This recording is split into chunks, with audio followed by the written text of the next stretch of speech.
le chêne autrichien, Mister Universe, Conan le républicain, le Gouvernator. Les surnoms sont nombreux pour celui qui peut se targuer d'avoir vécu plusieurs vies. Un homme qui a toujours cru en lui et qui est devenu une légende dans tous les domaines qu'il a côtoyés. Personnellement, et comme beaucoup d'entre vous, c'est l'acteur qui m'a fait rêver. Je me revois me passer en boucle à Noël la course aux jouets. Je me revois à 8 ans, complètement choqué devant le chef-d'œuvre Terminator 2. Je me revois impressionné devant son physique hors norme dans Conan le Barbare. Et je me suis même surpris à rire à ses blagues dans la toute récente série Fubar. I love Danny DeVito. He's so tiny. I want to put him in my pocket. Bref, Schwarzy, comme on l'appelle très souvent, est indissociable de ma passion et aussi de la vôtre. Il est entré dans l'inconscient collectif comme le monsieur muscle par excellence, mais aussi comme l'acteur badass qui a sublimé le cinéma de divertissement des années 80 et 90. Je ne pouvais pas dignement ne pas en parler à travers ce format, et je suis donc heureux de pouvoir aujourd'hui vous conter son histoire, analyser sa filmographie et décortiquer le politicien. Installez-vous confortablement et préparez-vous à revivre la vie et l'œuvre de l'immense Arnold Schwarzenegger.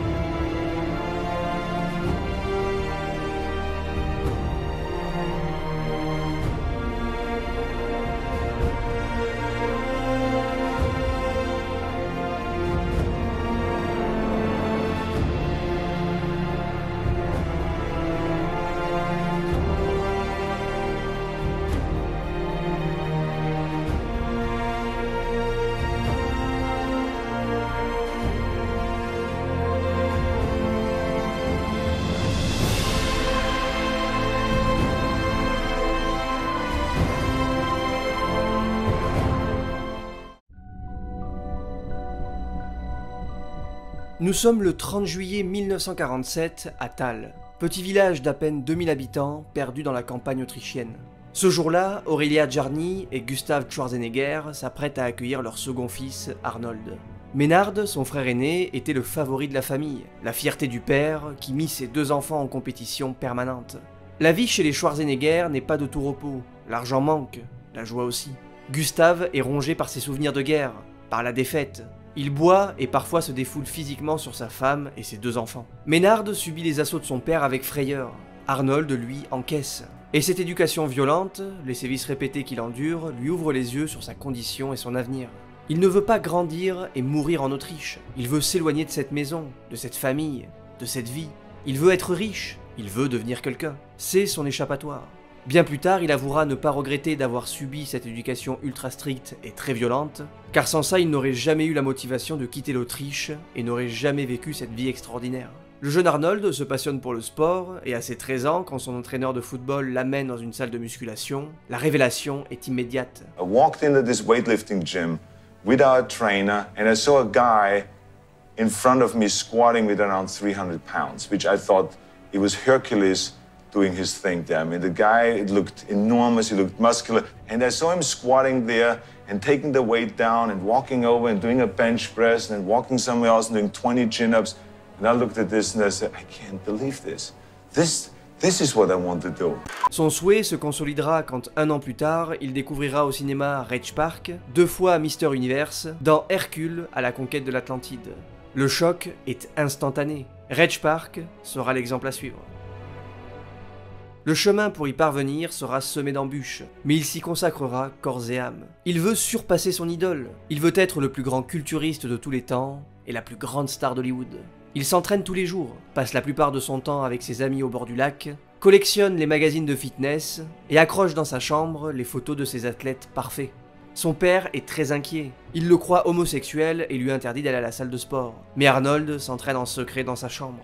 À 18 ans, il effectue son service militaire et devient pilote de char. Il est plutôt satisfait de cette expérience. Il s'entraîne tous les jours, mange beaucoup de protéines, et avoue dans son autobiographie parue en 2012 que ce n'est pas l'armée qui l'intéressait, mais l'opportunité de pouvoir enfin se retrouver loin de chez lui, loin de sa famille, avec une promesse de passeport au bout, et donc de liberté. Cette autobiographie, titrée Total Recall, est ultra intéressante, très complète, et vous pouvez la retrouver en livre audio, narré par Schwarzy lui-même, sur l'application Nextory. Nextory, c'est un des premiers services de livres audio et d'e-book en Europe, et c'est surtout la seule application de lecture en France qui propose tous les formats possibles. Livres audio, e-book, bande dessinée, série audio, podcast, magazine et bien d'autres. Avec plus de 250 000 titres dans le catalogue, il y en a pour tous les goûts, de la fantaisie à l'épouvante, en passant par le sport, les sujets de société, bref, impossible de ne pas y trouver son bonheur. Personnellement, j'ai découvert les BD Avatar qui sont fabuleuses, et je me suis refait le classique Jurassic Park de Michael Crichton en audio. Nextory propose plusieurs offres d'abonnement, standard, premium et famille. Le standard par exemple est à 9,99 et vous permet de profiter de 2 livres audio ou l'équivalent de 15 heures d'écoute par mois, plus la lecture en illimité. Et je vais vous permettre de tester tout ça puisque grâce à mon lien qui s'affiche, vous aurez le droit à 45 jours d'essai gratuit. Donc si vous voulez en profiter, n'hésitez pas à vous rendre en description.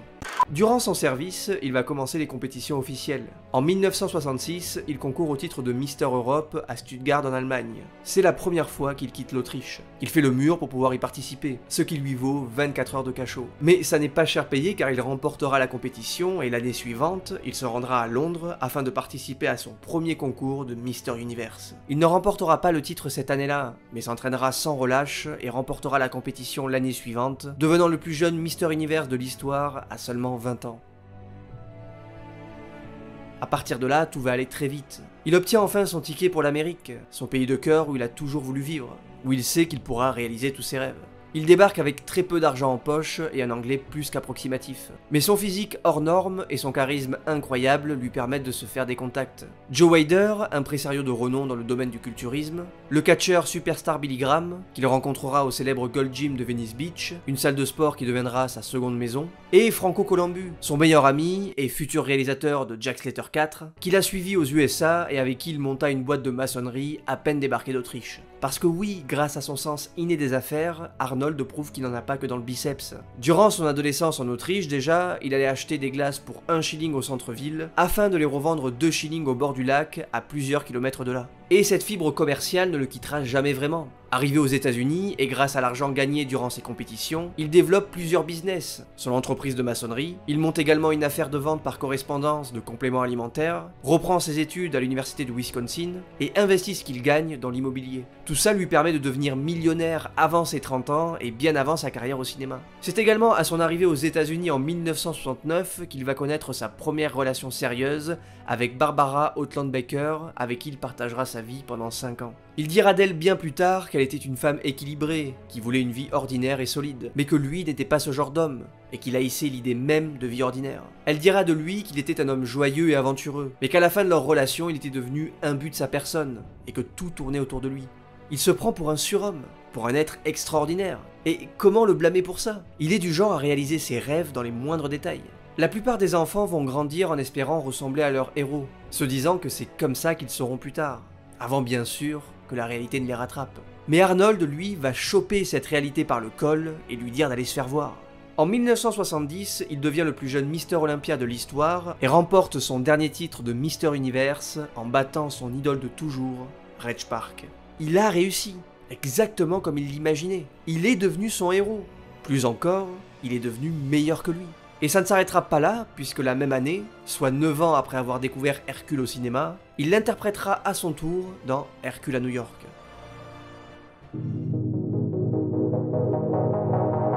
Quand il tourne ce film, le premier de sa carrière, il est aux États-Unis depuis à peine 2 ans.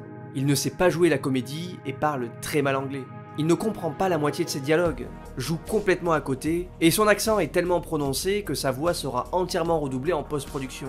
Let me be the judge of that. I'm tired of the same old faces, the same old things. Let me be the judge of that. I am tired of the same old faces, the same old things. Il est crédité en tant qu'Arnold Strong, Schwarzenegger étant jugé peu vendeur. Bref, des débuts catastrophiques, à tel point qu'au fait de sa gloire, Schwarzy tentera d'acheter le négatif afin de supprimer pour de bon cette chose de sa filmographie, mais sans succès. Parce que oui, non seulement Arnold est mauvais, bien qu'offrant une présence bienvenue grâce à son corps incroyable et son charisme, mais le film lui est encore plus mauvais. C'est un vrai nanar dans le sens propre du terme. On a Hercule qui se promène dans un Olympe ultra cheap, avec un Zeus qui a sans doute trouvé son costume chez Jiffy, et une réalisation plutôt affreuse et donc involontairement drôle. En termes de bagarre par exemple, c'est pas totalement ça. Même quand Hercule décide de tataner un ours. Enfin, un ours. Plutôt Didier le cascadeur dans un costume de chien géant. Nous sommes tranquillement, vous allez manger. Bref, je vais pas m'attarder sur ce film. On va dire que pour la curiosité de voir les débuts d'Arnold au ciné, je vous conseille d'y aller. Mais allez-y avec une dose maximale d'autodérision, histoire de pas être surpris.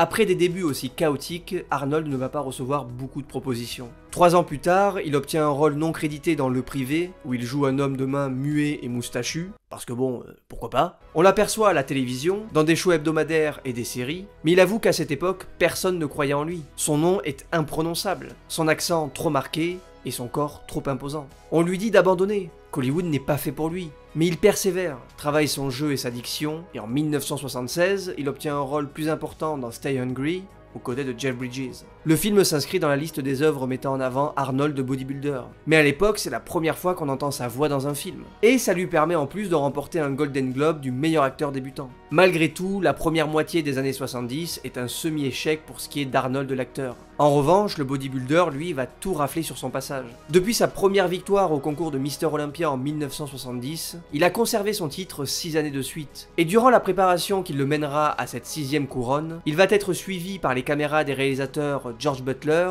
et Robert Fior, qui préparent un documentaire sur les dessous de cette compétition très particulière, un documentaire centré autour du chêne autrichien et qui se nomme Pumping Iron.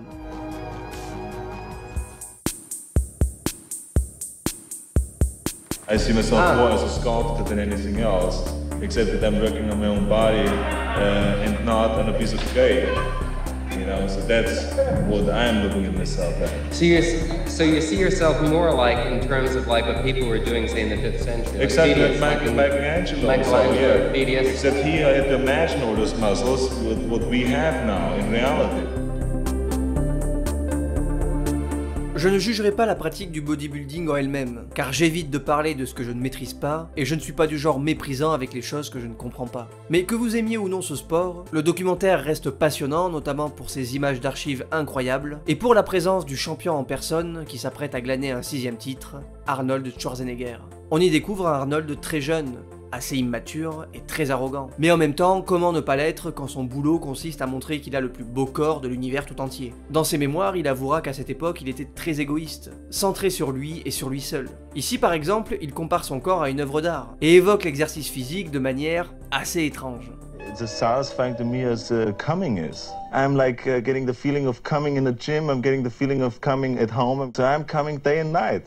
I mean, it's terrific, right? Durant le documentaire, il avoue avoir raté les enterrements de son frère et de son père, car il était concentré sur ses préparations physiques et ses compétitions. La façade est facilement perceptible. Arnold cache ses sentiments derrière sa soif de compétition et sa discipline de fer. Il a fait de sa mentalité une force, un bouclier inatteignable. Petit, quand il se faisait battre par son père, il se servait de cette douleur comme d'une motivation pour l'avenir. Se voyant fuir cette vie, s'accrochant à sa souffrance comme un moteur pour atteindre ses objectifs et échapper à sa condition.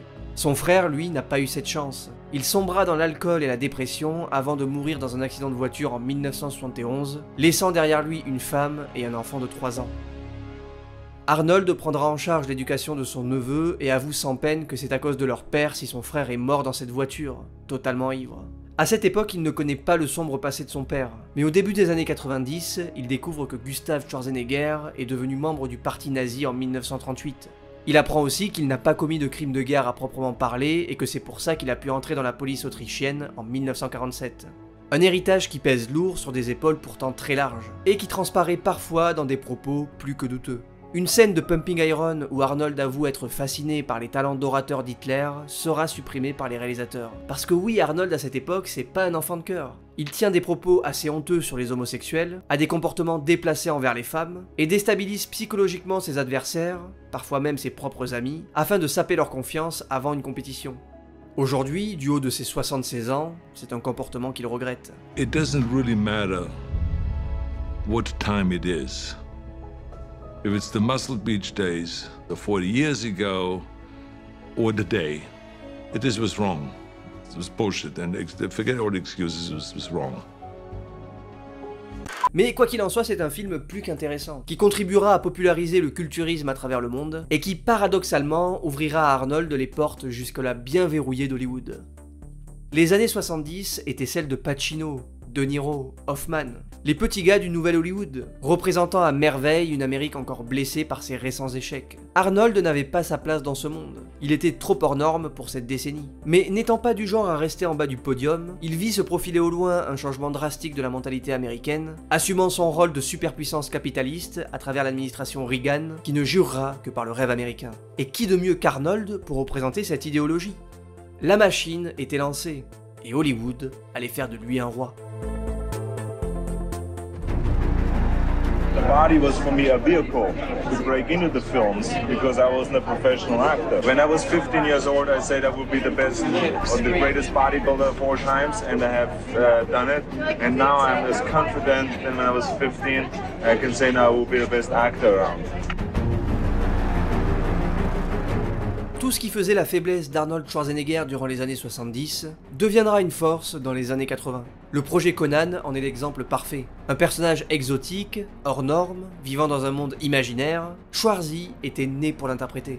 Ce personnage sort de l'esprit tordu mais brillant d'un certain Robert Howard, qui lui donnera vie dans différents récits durant les années 30. 40 ans plus tard, Hollywood s'intéressera de près au personnage, et après un scénario qui sera passé dans différentes mains, dont celle d'Oliver Stone, John Milius sera sélectionné pour réaliser le film sobrement appelé Conan le Barbare. C'est lui qui insiste auprès du producteur pour caster Arnold, et il obtiendra gain de cause puisque ce dernier sera sélectionné et ravi de pouvoir enfin participer à un projet cinématographique d'envergure. Parce que oui, on voit grand pour Conan le Barbare. Le film est tourné en grande partie en Espagne, où de gigantesques décors sont construits, où on y fait venir plus d'1 millier de figurants, sans parler des animatroniques, des costumes absolument fabuleux, des centaines d'armes forgées, bref, une grosse production, sans doute une des dernières du genre. Le récit, lui, est des plus simples. Un enfant voit ses parents être assassinés par un mystérieux antagoniste qui va le réduire en esclavage, avant que ce dernier finisse par se libérer de ses chaînes afin d'accomplir un périple qui le mènera à la vengeance. Simple, oui, mais ultra efficace, et racontant bien plus que ce qu'on peut voir en surface. Il y a toute une réflexion sur la place du héros, sur ce qui lui permet d'embrasser sa condition. Conan dans le film n'a pas besoin d'un royaume, d'une armure, ni même d'une épée. Il est un héros dans sa chair, et ce statut est sublimé par tout ce qui l'entoure, et surtout par son vécu. Tulsa Doom va même le lui dire à la fin du film. Je suis la montagne puissante où tu prends ta source. Quand je ne serai plus, tu n'auras jamais été.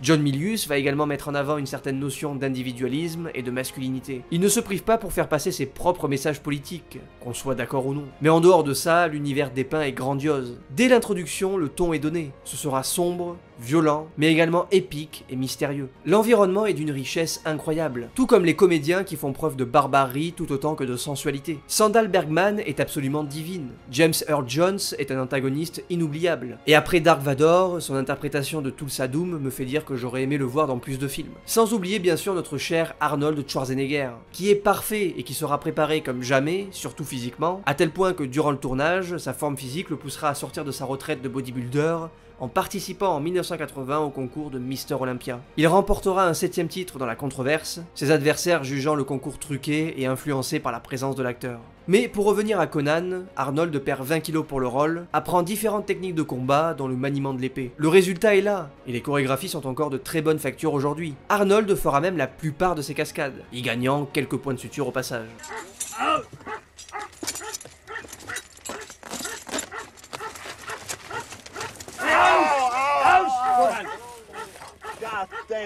Jusqu'au Seigneur des Anneaux en 2001, Conan le Barbare sera la référence pour ce qui est de l'heroic fantasy au cinéma. Le film, son atmosphère, sa portée philosophique, sa narration, sa réalisation, seront des exemples à suivre parmi pas mal d'œuvres qui tenteront par la suite de faire tout aussi bien sans jamais y parvenir. Même sa propre suite ne fera pas mieux. Conan le Destructeur, sorti en 1984, sera produit dans de mauvaises conditions. Milius ne reviendra pas à la réalisation, jugeant le parti pris du studio d'en faire un film tout public totalement stupide. Voulant surfer sur le succès d'E.T., même si j'y vois absolument aucun rapport, le but était d'attirer les enfants dans l'univers de Conan. Exit donc la violence graphique, la nudité, la gravité du récit. Tout ça sera remplacé par un angle fantastique bien plus prononcé, par un récit sans aucune subtilité, et par un humour bas du front porté par l'un des sidekicks les plus énervants de l'histoire du cinéma.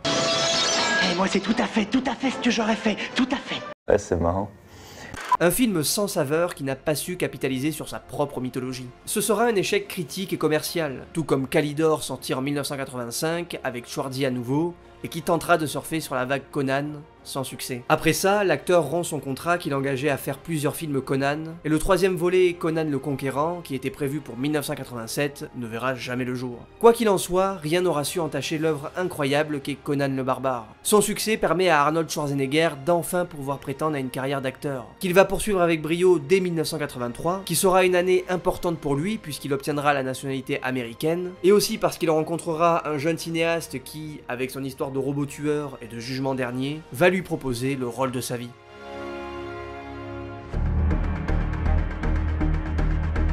La première rencontre entre James Cameron et Arnold Schwarzenegger ne partait pas des meilleures intentions. En effet, le jeune réalisateur se vit forcé de rencontrer l'acteur autrichien car ce dernier voulait interpréter le rôle de Kyle Reese. Mais pour Cameron, il en était hors de question. Il se rendit au rendez-vous dans l'intention de lui faire comprendre cela. Mais une fois devant Schwarzy, il fut impressionné par sa présence et lui proposa le rôle du Terminator. Arnold ne fut pas du tout emballé à l'idée de jouer les antagonistes. Mais Cameron revint à la charge et confectionna ce dessin qui finit pour de bon de convaincre l'acteur.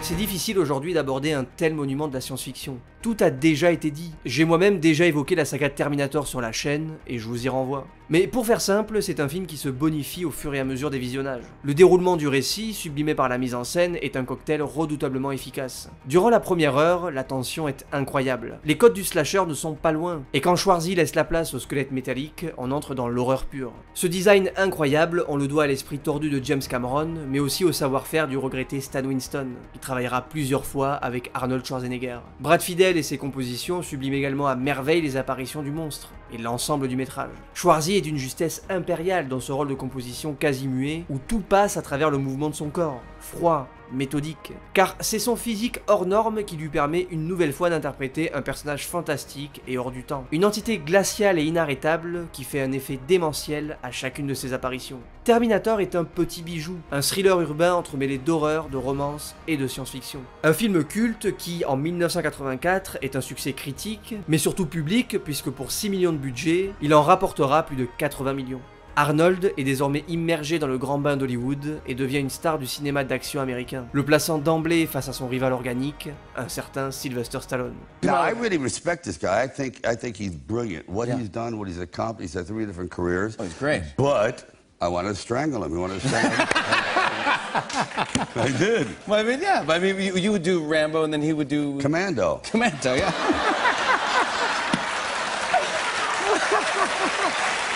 À l'époque où Rambo 2 cartonne, Schwarzy va encore plus loin avec son Commando, où il désigne pas moins de 81 personnes avec absolument tout ce qui lui passe par la main. This new film you've made, Commando, it's very violent, isn't it? I mean, Yeah, there's a lot of action, but actually it's very low-key. I only kill around 100 people in that film, and which is low-key for my film. Yeah, but that doesn't worry you that it sets a bad example. You know the way they say violence breeds violence. People go to violent movies. No, they act violently. It's more in a very humorous way done. You know, I mean, there's a lot of humor in the movie.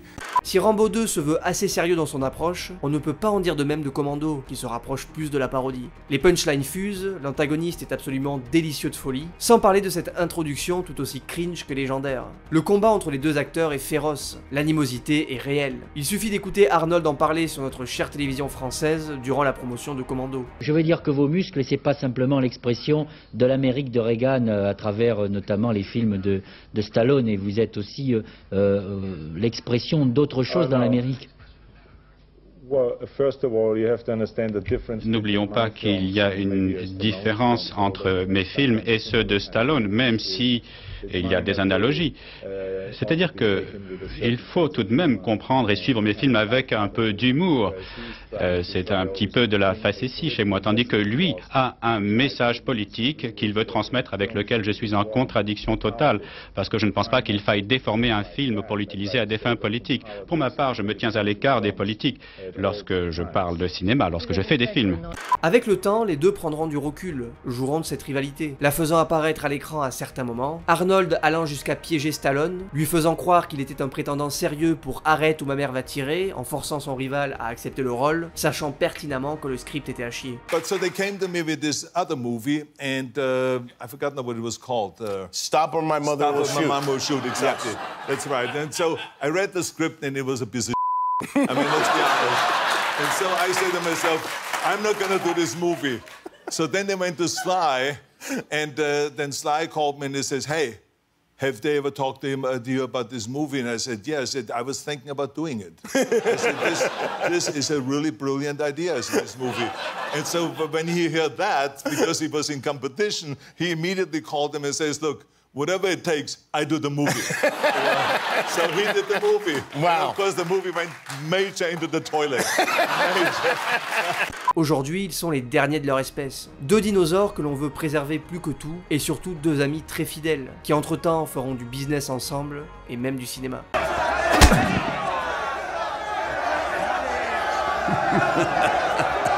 Tu frappes comme un végétarien. Mais revenons aux années 80. Commando est un nouveau succès pour Schwarzenegger, qui enchaînera deux films qui, eux, ne le seront pas. Le Contrat en 1986 et Running Man en 1987. Le Contrat est un film que Schwarzy acceptera de faire afin de casser son contrat, justement, pour les futurs films Conan. Ce dernier n'étant plus en adéquation avec la vision du producteur, Dino De Laurentiis. Le film est pas mauvais, mais anecdotique. Une sorte de mélange entre du Melville, du James Bond et du Commando, ce qui le rend pas super digeste. Running Man, quant à lui, avait peut-être plus de potentiel. Tiré d'un roman de Stephen King, le film réalisé par Paul Michael Glaser, plus communément appelé Starsky, ne parvient jamais vraiment à développer son univers et ses personnages. Le concept est cool, une sorte de Hunger Game avant l'heure, mais le tout manque cruellement de saveur. Un film acceptable, mais pas mémorable. C'est simple, pour briller, Arnold a besoin de trois choses. Sortir des sentiers battus, avec un personnage bien écrit, et un réalisateur talentueux. En 1986, Arnold Schwarzenegger se marie avec Maria Shriver, journaliste et nièce de l'ancien président Kennedy, qu'il a rencontré en 1977 et avec qui il aura 4 enfants. Mais le plaisir sera de courte durée puisque sa lune de miel, il la fera dans la jungle mexicaine, avec un extraterrestre de 2,20 m et une tourista. You're one ugly motherfucker.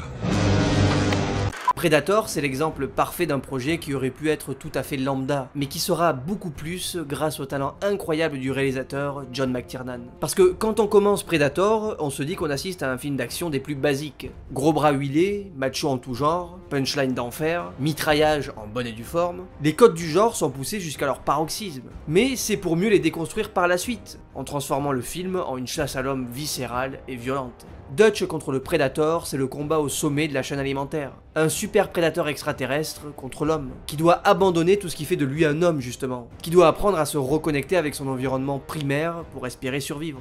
Les armes à feu n'y feront rien, tous les éléments superficiels de l'être humain ne pourront rien contre la bête. Seule l'intelligence et la soif de survie sont les véritables armes. McTiernan fait de son combat final un affrontement quasi muet, accentuant la tension, offrant une atmosphère poisseuse et permettant à ce climax d'atteindre un tout autre niveau. Les personnages de McTiernan évoluent toujours dans un environnement hostile, qu'ils doivent apprendre à maîtriser et à apprivoiser afin de survivre. McClane dans le Nakatomi Plaza, Jack Slater dans le monde réel, et on va y revenir, Ahmed chez les Vikings, et Dutch dans une jungle omniprésente qui dévore littéralement les personnages à chaque plan. Un environnement qui est l'ennemi. Mais quand Dutch va comprendre qu'il peut faire de ce point faible une force, il va s'en servir pour détruire le véritable ennemi. Voilà en quoi Predator est absolument brillant, parce que John McTiernan a toujours su faire de ses films des œuvres bien plus profondes qu'on pourrait le croire au premier abord. Et aussi parce qu'il sait s'entourer. Le casting est fabuleux, le design du Predator signé Stan Winston et James Cameron est légendaire, bien mieux que ce qu'il aurait dû être à la base. Ok, c'est pas moi qui l'ai dit, ok? Et Schwarzy, quant à lui, est toujours aussi convaincant. Il n'est plus le monstre désormais, il n'est plus l'anomalie. Il combat l'anomalie, et aux yeux du monde, il devient de plus en plus humain, de plus en plus vulnérable, de plus en plus attachant. Arnold le sait, et décide à cette époque de prendre un virage risqué mais salutaire en s'orientant vers la comédie. En 1988, on le retrouve dans Double Détente, sorte de body movie où il joue les Russes de service, puis dans Jumeaux, aux côtés de Danny DeVito. Une comédie pure souche qui repose sur un concept génial. Arnold Schwarzenegger et Danny DeVito sont deux jumeaux séparés à la naissance et vont se retrouver afin de partir à la recherche de leur mère biologique. Schwarzy joue un grand gaillard un peu naïf, à l'opposé de ses rôles habituels. Pourtant, le film sera un carton. Le premier de Schwarzenegger a passé la barre symbolique des 100 millions de dollars sur le sol américain. C'est donc logiquement qu'il en remplira 2 ans plus tard avec le réalisateur Ivan Reitman pour Un flic à la maternelle, qui repose sur le même principe, sortir Arnold de sa zone de confort, ici en faisant de lui un flic infiltré en tant que prof dans une école maternelle.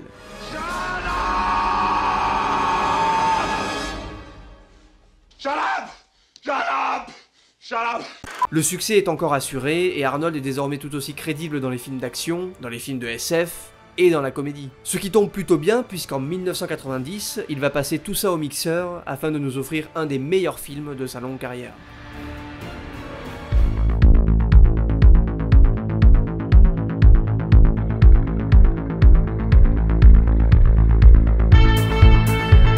Durant la seconde moitié des années 80, le scénario de Total Recall va passer entre pas mal de mains, dont celle d'Arnold Schwarzenegger, qui trouve cette histoire brillante et qui veut absolument que ce film voie le jour. Il va réussir à convaincre la boîte de production Carolco d'acheter les droits et impose Paul Verhoeven à la réalisation, ayant adoré son dernier film en date à l'époque, Robocop. Et quand on voit le résultat final, on peut aisément comprendre pourquoi l'acteur autrichien voulait absolument prendre part à ce projet. Total Recall est formidable. Ses décors d'époque lui offrent un cachet unique. Certains diront qu'il a mal vieilli par cet aspect. Personnellement, je trouve que ça lui donne un certain charme. Son univers est ultra reconnaissable. Quasiment tout est fait main, et Verhoeven est très inspiré. Fourmille d'idées absolument géniales. D'ailleurs, l'aspect superficiel de l'ensemble peut aisément se justifier dans un film qui joue avec la perception du spectateur. Est-ce un rêve ou est-ce la réalité? Quaid est-il un homme manipulé à qui l'on veut effacer la mémoire? Ou est-il simplement en train de profiter de ses vacances virtuelles accroché à son siège de la compagnie Recall? C'est tout le propos du film, et c'est une question qui restera sans réponse. La mise en scène prenant soigneusement le temps de nous mettre le doute en nous faisant penser que tout ça est réel, tout en implantant différents indices qui pourraient faire croire le contraire. En plus de ça, Paul Verhoeven continue de dénoncer le système américain et la politique du pays dans les années 80. Dans le film, la société est soumise à un système entièrement capitaliste, où Mars est devenu une zone d'habitation à risque et où on y envoie tous les parias. Sur Terre, les villes sont bombardées d'écrans et de publicités tentant de vendre du rêve à la classe populaire qui n'est vouée qu'à travailler pour engraisser les plus riches. Quaid, ouvrier, veut sortir de tout ça, vivre autrement, mais son imagination est sa seule échappatoire. Recall est son seul Eldorado. Ou pas, ça c'est à vous de voir. Vous croyez que je suis le vrai Quaid? Gagné. Tout comme McTiernan, Verhoeven réussit à offrir le divertissement que l'on attend d'un film de studio, un acteur populaire, une romance, de l'action, de l'humour, mais réussit aussi à y imposer son point de vue sur le monde. Un message qui nous pousse à la réflexion, en plus d'avoir pris un pied incroyable devant un des tout meilleurs films de SF. Total Recall fut d'ailleurs un énorme succès commercial avec un retour positif de la critique et du public. Schwarzy commence donc plutôt bien la décennie 90, et il ne va pas s'arrêter là puisqu'il s'apprête à battre tous les records avec son prochain film.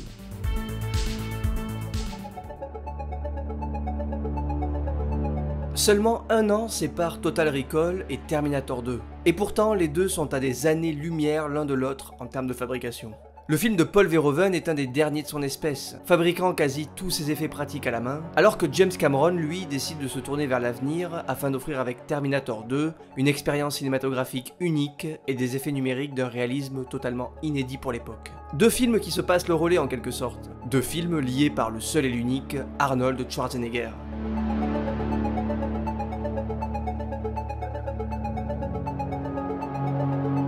On le sait, James Cameron est l'homme de tous les records. Sur les 4 plus gros succès au box-office mondial, 3 sont des films de James Cameron. Et avec Terminator 2, il va également battre tous les records. Il est le film le plus cher de tous les temps à l'époque, et le plus gros succès de l'année 1991 dans le monde. Pour ce qui est du film en lui-même, tout a déjà été dit, sa réputation le précède. On l'évoque souvent comme meilleur que son prédécesseur, et c'est vrai. Comme un des meilleurs films de tous les temps, et c'est vrai aussi. Comme le film qui a consolidé la légende du chêne autrichien. Après avoir terrorisé l'Amérique dans le premier Terminator en 1984, Cameron va prendre le risque fou de faire de cet antagoniste un personnage attachant et un père de substitution pour le jeune John Connor. Pareil pour le personnage de Sarah, qui passe de la jeune fille apeurée à la guerrière ultime qui a soif de vengeance. Globalement, ce Terminator 2 prend le contre-pied total de son prédécesseur. L'ambiance pesante et la photo poisseuse laissent place à de l'action spectaculaire et à une imagerie beaucoup plus optimiste. L'histoire est sensiblement la même, mais boostée avec de l'humour, des décors plus inspirés et un récit plus fourni. C'est ce qui rend ce diptyque hyper intéressant, qui permet de voir comment un réalisateur a réussi à déconstruire sa propre vision pour mieux l'embellir. Quant à Schwarzenegger, il continue de bien s'entourer, fait confiance aux bonnes personnes pour amener sa carrière à un niveau supérieur. Et il va continuer de suivre cette stratégie, non sans une certaine mégalomanie. Être ou ne pas être. Ne pas être.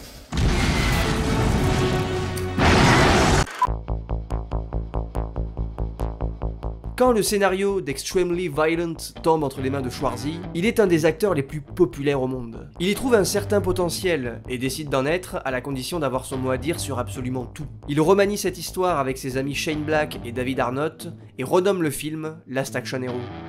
Il supervise la production du film, y injecte de l'argent supplémentaire, valide les décors, le maquillage, sa tenue et même l'affiche. You think you're funny, don't you? I know I am. I'm the famous comedian Arnold Braunschweiger. Schwarzenegger. Gesundheit. Le film commence parce qu'il pourrait être considéré comme une œuvre à part entière. L'intro est une parodie de ce qu'étaient 80% des climax dans le cinéma d'action de l'époque. L'introduction iconique du héros rebelle, une mise en place excessive des autorités, un supérieur ultra vénère, des punchlines bien senties et un méchant extrêmement méchant. C'est ce qui conclut Jack Slater 3, que le jeune Danny a dû voir une dizaine de fois au cinéma. Jack Slater, c'est son héros. Il est indestructible, courageux, musclé et intègre. Et il est impatient de pouvoir découvrir ses nouvelles aventures dans Jack Slater 4. Un film qu'il va aller voir grâce à un ticket de cinéma un peu spécial qui va lui faire intégrer la fiction et vivre l'action en temps réel. Je trouve qu'il y a une vraie atmosphère Spielbergienne dans Last Action Hero. L'histoire de cet enfant venant d'un milieu modeste, confronté à une violence réelle, qui va s'évader de sa réalité à travers la fiction, qui va devenir sa réalité idéale où il va trouver en son héros un père de substitution. C'est quand même assez criant, et pourtant il s'agit bien d'un film de John McTiernan. Jack Slater est un personnage McTiernien, et oui j'invente des mots. Il est un héros invincible dans son monde, mais devient vulnérable quand il évolue dans un environnement qu'il ne maîtrise pas. Exactement ce que j'évoquais en parlant de Predator. En plus de ça, le réalisateur continue de tourner en dérision le genre qu'il a lui-même révolutionné et qui a fait son succès. Après avoir érigé le loser ultime en héros américain, après avoir fait des gros bras d'Hollywood de simple gibier pour sa créature, il va prendre la plus grande star de cinéma des années 90 et en faire une caricature de lui-même. Only in America.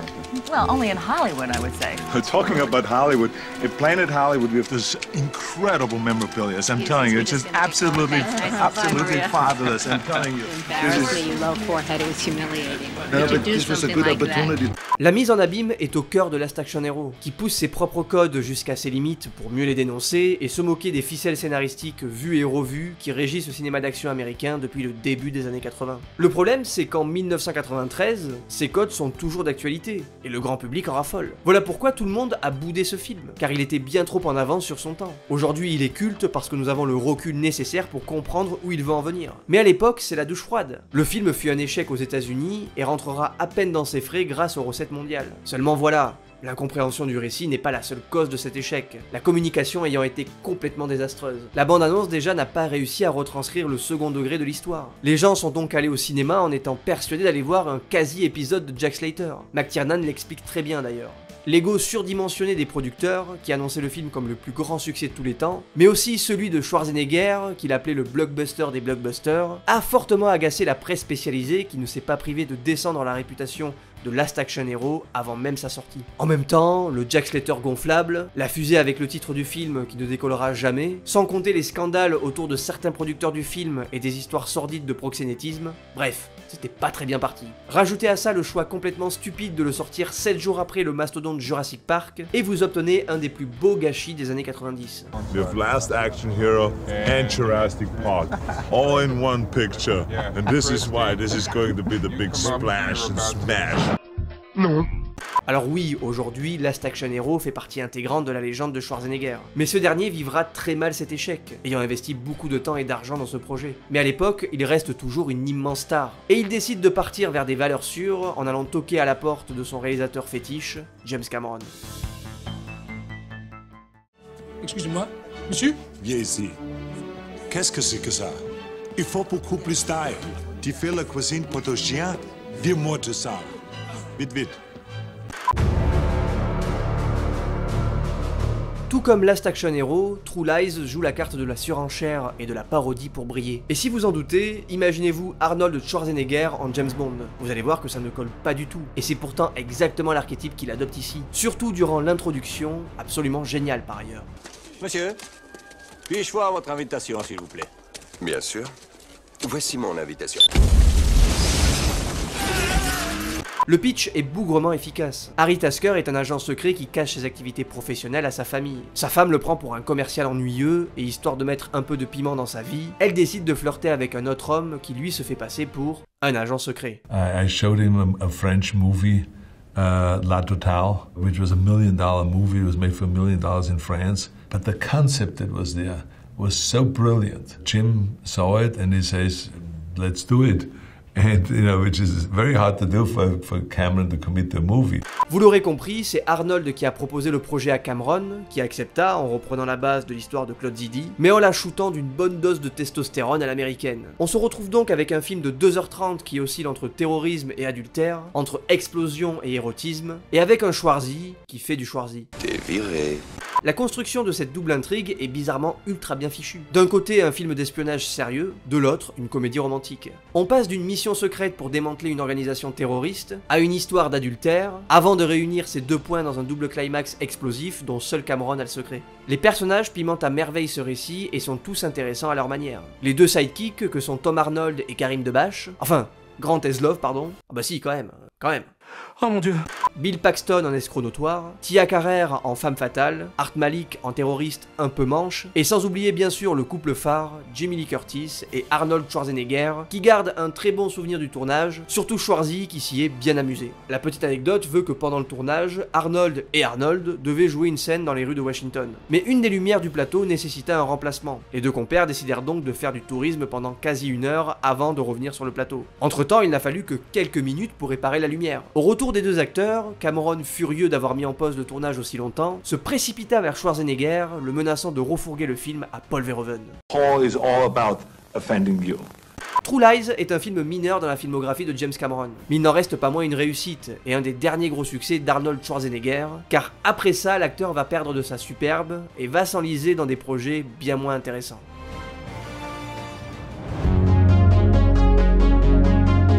La même année que True Lies, il va revenir à la comédie pure avec Junior, toujours réalisé par Ivan Reitman, avec qui il collabore pour la 3e fois, et toujours aux côtés de Danny DeVito. Le film raconte comment le docteur Alexander Ace va se faire embarquer dans une expérience scientifique loufoque qui va faire de lui le premier homme enceinte, ou enceint du coup. Et très franchement, j'adore ce film. Je trouve ça même mieux que Jumeaux. Je saurais pas dire pourquoi, mais je trouve cette histoire hyper touchante. Et je la trouve vraiment bien écrite, et parfois même au goût du jour. Déjà l'alchimie entre Schwarzenegger et DeVito est toujours aussi incroyable. Certains moments sont vraiment drôles. Arnold est bourré d'autodérision, et c'est ultra cool. J'ai le bout des seins très sensible. Quoi ?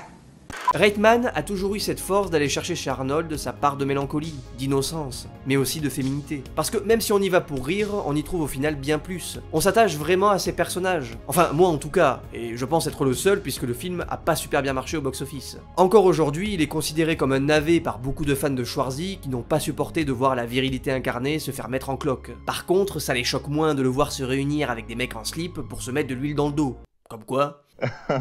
C'est dans ce genre d'exercice qu'il brille à mon sens. C'est quand il tourne le dos à sa propre image qu'on peut voir son véritable talent. Mais malheureusement, à partir de là, sa popularité va dépérir tout aussi vite que les restaurants Planet Hollywood vont disparaître. C'est une nouvelle ère qui se profile à Hollywood, et je pense qu'il en a conscience puisqu'il va orienter ses choix de carrière vers des rôles plus sérieux et plus premier degré. On se retrouve donc avec des films au scénario prétendument recherché, mais où Arnold ne peut pas s'empêcher de tout faire péter. Prenez La Fin des Temps par exemple, un film qui n'a pas été évident à mettre en boîte puisque Arnold sortait tout juste d'une opération à cœur ouvert qui a failli lui coûter la vie. Merci les stéroïdes. Il s'est donc retrouvé avec les assurances assez basques durant tout le tournage pour être sûr que l'homme qui valait 25 millions par film ne nous fasse pas la cascade de trop. Mais bref, pour en revenir au film, son souci principal c'est qu'il oscille entre cinéma d'épouvante et cinéma d'action, ce qui ne fait pas bon ménage, à moins de vouloir en faire une parodie. On a donc un Arnold dépressif qui a perdu sa famille et qui doit protéger une jeune fille contre le diable en personne. Sauf que tonton Arnold n'est absolument pas croyant, donc oubliez l'eau bénite et tout le reste. Rien de mieux qu'un bon gun pour exploser la tronche de Lucifer. Le tout dans un premier degré constant qui frôle le nanar. Et c'est pareil pour 80% des films de cette période. Mis à part deux films notables que sont La Course aux jouets, le film de toute une génération, Put that cookie down now! Et Batman et Robin, un film qui fait pas l'unanimité, mais où Arnold sort de sa zone de confort avec son rôle de Freeze. Grâce à qui d'ailleurs il empochera le pactole. Plus de 25 millions et des pourcentages sur les futures adaptations du super-héros. Qu'est-ce qui a tué les dinosaures? L'ère glaciaire. Bref, de 96 à 2003, c'est pas sa meilleure période artistique. C'est même sans doute sa pire. Mais tout n'est pas à jeter. Ses caméos sont sympathiques par exemple. Dans Bienvenue dans la jungle, où il croise un certain The Rock, et dans Le Tour du monde en 80 jours, aux côtés de Jackie Chan et Michael Youn, oui ça s'invente pas, où il est hilarant dans le rôle du Prince Happy. Rien que la coupe de cheveux déjà est incroyable. D'ailleurs, il est toujours doublé par Daniel Beretta, son doubleur français attitré depuis 1988. C'est Schwarzenegger lui-même qui le choisira après l'avoir entendu à l'essai sur Double Détente. Est-ce que vous pouvez m'appeler demain matin à 11h précise, avec la voix la plus grave possible et un accent russe? Vous savez faire l'accent russe? J'ai dit oui, bien sûr. Je ne l'avais jamais fait. Et donc le lendemain matin, 11h, j'étais à Orly, j'avais mon avion à midi. 11h moins 5, je fais le numéro. Allô, je voudrais parler, Madame Jacqueline Porel, s'il vous plaît. Et j'entends, let's do it again, speak. Et je dis quelques mots, quelques phrases comme ça, et j'entends derrière la grosse voix qui dit « He got the job ». Aujourd'hui, pour nous Français, Beretta est indissociable du chêne autrichien. Il a fait, et il fait toujours, un travail formidable. Arrêtez-vous! Où c'est le penseur qui y passe? S'il vous plaît! Tout ce qu'il y a ici, mais pas ma statue de moi. Maintenant, l'année 2003 reste quand même super importante dans la vie et la carrière d'Arnold, puisqu'il signe son dernier gros succès commercial avec Terminator 3, et se retirera des plateaux de tournage sur cette victoire, afin d'aller conquérir un nouvel univers, celui de la politique. Wie gesagt, Politik interessiert mich sehr und es ist sehr viele sagen sogar, dass ich früher oder später nach der ganzen Filmkarriere vielleicht in Politik übersteige. Der Politiker Schwarzenegger. Genau. Depuis son arrivée aux États-Unis en 1968, Arnold se considère comme républicain. Durant la campagne présidentielle opposant Nixon à Humphrey, Arnold regarda le débat en se le faisant traduire par son ami bilingue. Quand Nixon proclama les valeurs de la libre entreprise, où réussir était possible pour n'importe qui dans le pays des opportunités, Arnold se reconnut instantanément dans ses paroles, lui le jeune Autrichien venu faire fortune, et s'autoproclama républicain. Mais en même temps, comment pouvait-il en être autrement pour ce jeune entrepreneur qui deviendra millionnaire seulement quelques années après son arrivée aux USA? Nixon ne lui avait pas menti à travers son téléviseur. Voilà pourquoi il allait continuer à représenter fièrement les républicains. How you can come here, work hard, and then make it here. All my dreams became a reality because of California, because of America. This is the land of opportunities. Son premier poste en politique, il l'obtient en 1990 sous le gouvernement Bush Senior, en tant que président du conseil présidentiel sur le conditionnement physique et les sports. Il est surnommé à cette époque Conan le républicain. Mais sa vraie entrée en politique, elle se fait en 2003 sur le plateau de Jay Leno. The man that is failing the people more than anyone is Gray Davis. He's failing them terribly. And this is why he needs to be recalled. And this is why I'm going to run for governor of the state of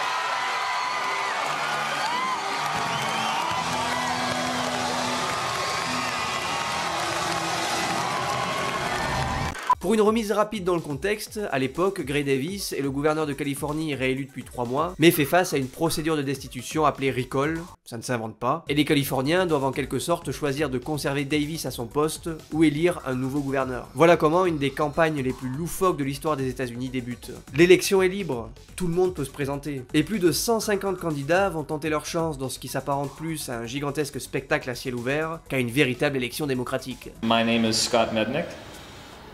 And Kelly Kimball, and we are running for the governor of the great state of California on the Butt Monkey Beer Party platform. We think that the circus that is the election needed to be made even more fun of, so we're actually promoting our beer product through the electoral process. So for the love of God, don't vote for us. If two guys who are promoting a beer company can run for the governor of the 5th largest economy in the world, this process is broken and better be fixed. Mais au milieu de toute cette mascarade, un homme parvient à se démarquer de par ses discours très engageants, son charisme, sa popularité, mais aussi ses relations et sa fortune. Cet homme, c'est bien entendu notre cher Arnie. Il s'entoure des meilleurs en termes de communication, et sa campagne est un exemple du genre. Pas parce qu'elle est enclin à l'honnêteté, mais justement parce qu'elle a eu cette force de balayer tous les sujets potentiellement gênants qui auraient pu nuire à l'américano-autrichien. Accusations d'inconduite sexuelle et d'intimidation, notamment durant les années 70, balayées par de simples excuses. Discours très superficiel reposant simplement sur des phrases fortes et des citations de films, refus de participer au débat avec les autres concurrents, à part un en fin de campagne, refus de répondre à la presse afin d'éviter la justification, Arnold est inarrêtable. C'est un char d'assaut qui passe de ville en ville, balance ses meilleures répliques, quelques t-shirts, et repart. Voilà sur quoi se basera sa campagne, et certains ne seront pas dupes. I mean, right now, Arnold Schwarzenegger, everything that's happening is like a circus. This is a circus over here. People don't want to hear his speeches. They're just here to like get autographs and pictures with him. This reminds me of when Reagan almost went in, and all the stories I heard from Reagan, and the Reaganomics that went through, and the neoliberal actions that went in with Reagan. This is the same thing. Actors do not make good governors. We've learned that from the past, but this country never seems to learn from its mistakes. Mais sa popularité et son capital sympathie font de lui un candidat indéboulonnable. Et c'est tout naturellement que le 7 octobre 2003, Gray Davis est destitué par 55% des électeurs et remplacé par Arnold Schwarzenegger, élu 38e gouverneur de Californie avec 49% des voix.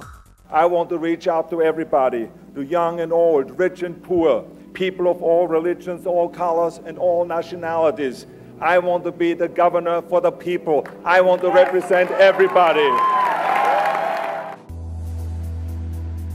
Quand il prend ses fonctions, la Californie est endettée à hauteur de plusieurs milliards de dollars. C'est d'ailleurs pour ça que Gray Davis fut destitué. Son travail va être de couvrir cette dette par tous les moyens. Son premier mandat s'étalera sur 3 ans, puis il sera réélu en 2006 pour 5 années supplémentaires. Durant les quasi 8 ans où il sera à la tête de l'État le plus riche des USA, sa politique sera à géométrie variable. Ses choix seront tout autant salués que vivement critiqués. Il se considère comme un républicain au centre, se définit lui-même comme étant conservateur sur le plan fiscal, modéré sur le plan social, et progressiste sur le plan environnemental. Personne ne comprend vraiment son positionnement. Il prend des décisions comme le ferait un républicain radical, un extrémiste, mais en prend aussi comme un démocrate, voire un véritable activiste. D'un côté, durant son premier mandat, il met son veto au projet de loi autorisant le mariage homosexuel en Californie, il refuse la grâce à Stanley Williams qui sera exécuté en prison, emprisonné pour meurtre dans les années 70, clamant son innocence et prêchant la paix depuis plus de 30 ans. Un choix vivement critiqué, notamment par la communauté noire américaine. Il augmente les cotisations du secteur public, pour les infirmières, les pompiers, les enseignants, il augmente les frais de scolarité pour l'université, soutient George W. Bush pour sa politique en Irak. Mais d'un autre côté, durant son second mandat, il refuse de toucher son salaire de gouverneur. Il interdit la production et la vente de foie gras. Il sauve le panneau Hollywood des promoteurs immobiliers en vendant de petites parcelles de terrain à ses amis Steven Spielberg, James Cameron, Danny DeVito, George Clooney et plein d'autres figures du show business. Il est favorable à la légalisation du cannabis. Il propose une réforme complète du système de prise en charge des accidents de travail pour les travailleurs californiens. Il est un des rares républicains à saluer le plan de relance économique de Barack Obama, ainsi que son projet de loi sur la protection des patients et les soins abordables, le fameux Obamacare. Il critique par la suite l'hypocrisie de ses collègues républicains qu'il accuse à demi-mot de piquer dans la caisse, mais surtout, il fait de la lutte contre le réchauffement climatique un élément central de son second mandat. En 2006, il signe un accord avec le Parlement californien afin de réduire la production de gaz à effet de serre de 25% sur les 15 années qui suivront. Puis porte plainte contre le gouvernement fédéral des États-Unis en 2008, qui a tenté d'empêcher l'application de cette loi. Il prend de ce fait ses distances avec le président Bush et le parti républicain, notamment en constituant son gouvernement de démocrates sur des postes à haute responsabilité. Il est un républicain naturel de par sa success story. C'est le capitalisme qui a fait de lui ce qu'il est. C'est les valeurs très républicaines du rêve américain qui l'ont façonné. Mais étant marié à une Kennedy, une démocrate, et en prenant de l'âge, ses convictions conservatrices ont laissé place à une certaine nuance. Par exemple, quand il était gouverneur, il était opposé au mariage homosexuel, mais changera d'avis avec le temps et en 2015, il affichera clairement son enthousiasme après que la Cour suprême des États-Unis ait voté l'autorisation du mariage homosexuel sur l'ensemble du territoire américain. De par cette prise de position, il se mettra beaucoup de ses fanados. Voilà ce qu'il déclarera. Vous ne pouvez pas refuser à quelqu'un un droit parce qu'il ou elle est homosexuel. Mais s'il y a des personnes pour qui le mariage est entre un homme et une femme, chacun a le droit de croire ce qu'il veut. On ne peut pas interdire des droits en fonction de ses croyances. On sent que sa prise de pouvoir repose sur une véritable envie d'être utile, de rendre un peu au pays qui lui a tout donné. En 2003, il est un des acteurs les mieux payés au monde. Il n'a aucune raison de se présenter. Mais les controverses autour de sa campagne, certains de ses choix, sont à l'image d'un système américain complètement défaillant. Je veux dire, ils ont destitué un gouverneur sans aucune véritable raison, juste parce qu'il était jugé comme étant quelqu'un de fade. En termes de démocratie, on a vu mieux. Tout ça pour le remplacer par une star de cinéma qui ne basera sa campagne que sur son statut d'icône. You cannot speak English well, and your body is overdeveloped. And you know what happened? I became the highest paid entertainer in the world. Okay? Bref, voilà ce que je peux vous dire sur Arnold Schwarzenegger en tant que gouvernateur. Vous l'aurez compris, la politique étrangère n'est pas le domaine que je maîtrise le plus. Je préfère parler cinéma. Et ça tombe bien puisqu'en quittant ses fonctions de gouverneur de Californie en 2011, Arnold ne profitera pas d'une retraite bien méritée, mais décidera de reprendre sa carrière d'acteur en commençant par la saga Expendables. Encore gouverneur, il fait un caméo dans le premier film en 2010, où il prend part à une réunion pleine d'autodérision avec Stallone et Bruce Willis. C'est quoi son problème? Il veut devenir président? Il reprendra ensuite son rôle de manière bien plus importante dans le second opus en 2012. Je suis revenu. Le diptyque est un succès commercial et ramène les anciennes gloires des années 80 sur le devant de la scène. Ce qui permet à Schwarzy de retrouver un premier rôle au cinéma en 2013, soit 10 ans après le dernier en date dans Terminator 3.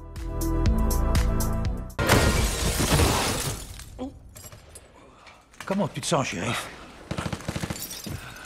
Vieux.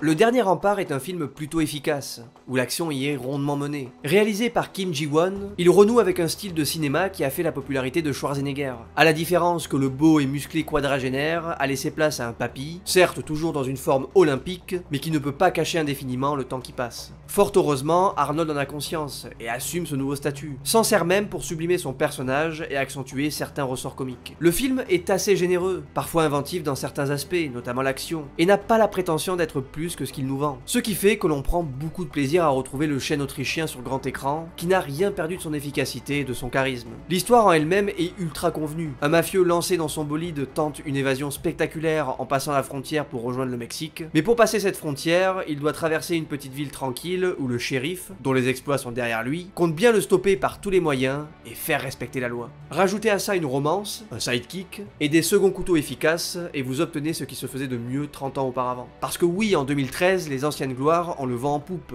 et le Dernier Rempart entre dans cette dynamique. Schwarzy va surfer sur cette vague de nostalgie et va enchaîner les films d'action. On le retrouve la même année à l'affiche d'Évasion, aux côtés de Stallone, réalisant tous deux le fantasme de beaucoup de fans en se partageant la tête d'affiche. Le film en lui-même est plutôt correct, mais pas à la hauteur de l'événement, je trouve. Il enchaîne en 2014 avec Sabotage, série B ultra violente, et Expendables 3, à nouveau aux côtés de Stallone. Après ça, il va retrouver son rôle fétiche du T-800 dans Terminator Genesis en 2015. Ravi de vous rencontrer. Je lui apprends à s'intégrer. Je sais, il y a du boulot.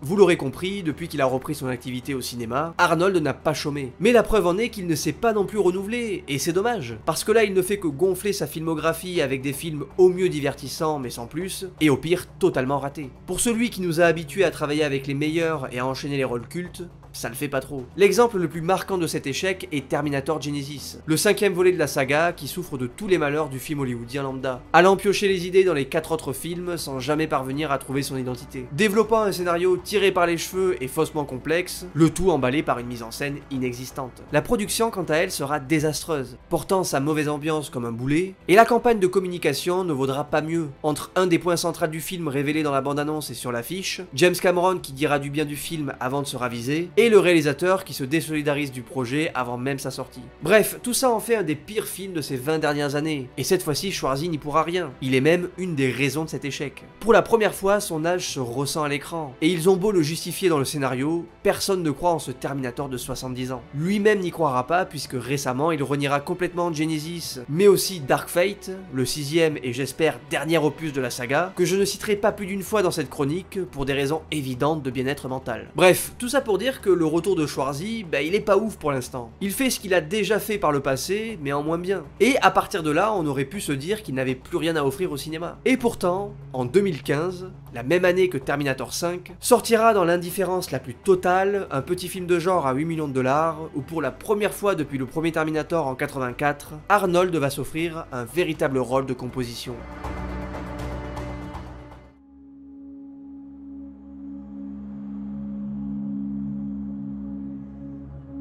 Maggie, réalisé par Henry Hobson, s'inscrit dans un cinéma contemplatif, où l'ambiance pesante, sublimée par une très belle photographie, est le cœur du film. Le récit se situe dans un futur post-apocalyptique, enfin plus ou moins, puisqu'un virus zombie est omniprésent mais n'empêche pas la société de continuer à tourner, la maladie étant incurable mais suivie par des médecins. Rien que ça déjà ça en fait un film de zombies assez original dans son approche. Il oscille entre une société bien gérée et des décors post-apocalyptiques. À partir de là on ne peut pas tellement se positionner, il est à la fois très crédible et ultra glauque. Dans cette histoire, la fille de Wade a été infectée et ce dernier va tout faire pour reculer l'inévitable et offrir à cette dernière une fin de vie agréable. La relation père-fille est bien développée, manque parfois de courage dans l'écriture pour atteindre un autre niveau de dramaturgie, mais permet malgré tout à Arnold Schwarzenegger de briller dans un rôle d'une sobriété qui ne lui ressemble pas, mais qui lui va à merveille. Durant les années 80, l'idée de faire de cette montagne de muscles un élément comique était géniale. En 2015, utiliser cette carcasse inamovible comme pilier émotionnel, c'est tout aussi brillant.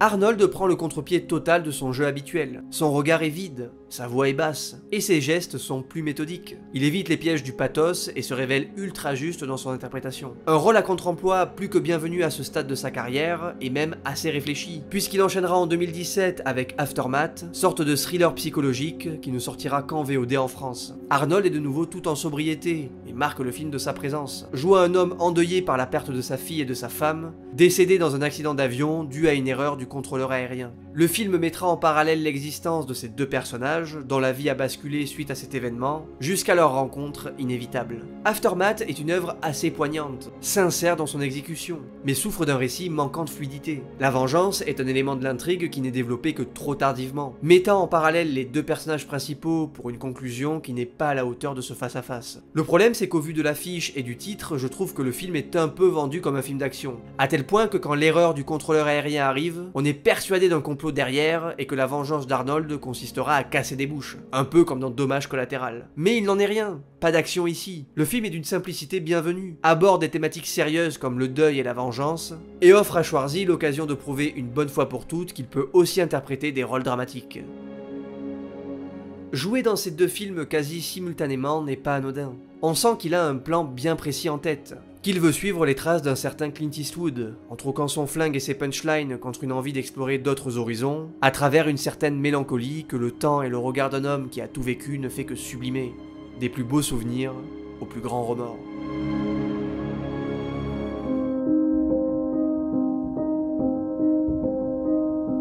Aujourd'hui âgé de 76 ans, il vit seul dans sa grande villa californienne, entouré de ses animaux, ses cigares et d'un tas de souvenirs d'une vie passée qui prennent la poussière. Dans un documentaire Netflix sorti récemment et où il nous retrace son parcours, on y voit un vieil homme fier de ce qu'il a accompli et de ce qu'il accomplit toujours aujourd'hui. Il a monté sa propre compétition de bodybuilding, le Arnold Classic. Il continue sa carrière en tant qu'acteur, a accepté le rôle principal d'une série en 2023 pour la première fois de sa carrière, exactement comme un certain Sylvester Stallone. Comme quoi, ces deux-là n'ont pas fini de s'affronter par écran interposé. Il poursuit également son combat politique, notamment contre le réchauffement climatique, sans oublier de mettre 2-3 taquets dans les dents d'un certain Donald Trump. President Trump is a failed leader. He will go down in history as the worst president ever. Mais dans ce même documentaire, on peut aussi y déceler une certaine mélancolie et une grande solitude. Il sait qu'il n'a pas toujours été droit dans ses bottes. On n'atteint pas le sommet sans se salir les mains. Mais grâce à une certaine sagesse qu'il a acquise avec l'âge, il ne se trouve plus aucune excuse. Assume simplement que tout n'a pas toujours été parfait, qu'il n'a pas toujours été parfait. Il se sent encore coupable de son divorce avec Maria Shriver en 2011, après plus de 30 ans de vie commune. Pour rappel, le divorce fut annoncé après que Maria ait découvert le fils caché d'Arnold, qu'il eut à cause d'une liaison avec une femme de chambre en 1996. Forcément, il y a de quoi se sentir coupable. Parce que oui, tout avoir, c'est aussi prendre le risque de tout perdre. Et ça, Arnold l'a appris à ses dépens. Quoi qu'il en soit, cet homme est un exemple de réussite, de persévérance et de force. Il aura tout réussi sur le plan professionnel. Il est considéré aujourd'hui comme le plus grand bodybuilder de tous les temps, et comme une des stars de cinéma les plus influentes de l'histoire d'Hollywood, grâce à une filmographie qui fait encore rêver plusieurs générations. Il a vécu différentes vies, il a tout connu, la pauvreté, la richesse, la célébrité, le pouvoir, toutes les souffrances, toutes les joies. Il a toujours été persuadé que son nom sonnerait comme un synonyme de grandeur, même à l'époque où on lui disait que personne ne pourrait ne serait-ce que le prononcer correctement. Mais il n'a jamais cessé d'y croire. Et aujourd'hui, le monde entier connaît le nom d'Arnold Schwarzenegger. I hope that when I'm long gone, people say that he made a difference.